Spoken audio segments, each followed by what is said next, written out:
नमस्कार, आपण पाहत आहे भांडा फोड न्यूज. एका दमात भ्रष्टाचारी कोमात.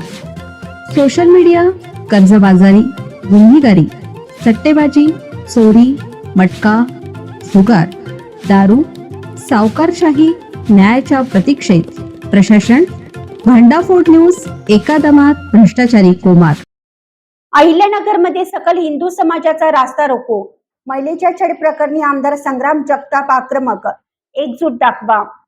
अहिल्यानगर पुणे शिवशाही बसमध्ये कंडक्टरने महिलेची छेड काढल्याचा व्हिडिओ व्हायरल झाल्यानंतर आमदार संग्राम जगताप आक्रमक झाले. महिलांचे शोषण करण्याच्या नव्या फंड्याविरोधात सकल हिंदू समाज रस्त्यावर उतरला.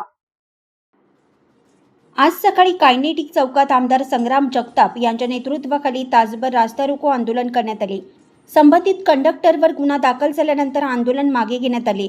या प्रसंगी महापौर ज्योती गाडे, भाजप शहर जिल्हाध्यक्ष अनिल मोहिते, राष्ट्रवादी काँग्रेसचे सर्व पदाधिकारी व हिंदुत्ववादी संघटनांचे कार्यकर्ते उपस्थित होते.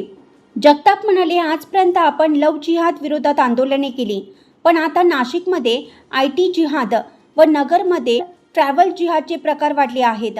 त्यामुळे हिंदू महिला भगिनींची सुरक्षितता धोक्यात आली. या विरोधात सर्व हिंदू महिला व नागरिकांनी जागरूक होणं आवश्यक आहे. महिलांनी एका विशिष्ट समाजाचे षडयंत्र समजून घेणं आवश्यक आहे. हा समाज सातत्याने हिंदू समाजावर अत्याचार करत आहे. आता हे सहन न करता जशास तसे उत्तर देण्याची वेळ आली आहे. ज्या बस, रिक्षा, गाडीने महिला प्रवास करत असतील त्या गाड्यांचे ड्रायव्हर, कंडक्टर हे हिंदू आहेत की नाही याची खात्री करूनच त्या गाडीने प्रवास करा.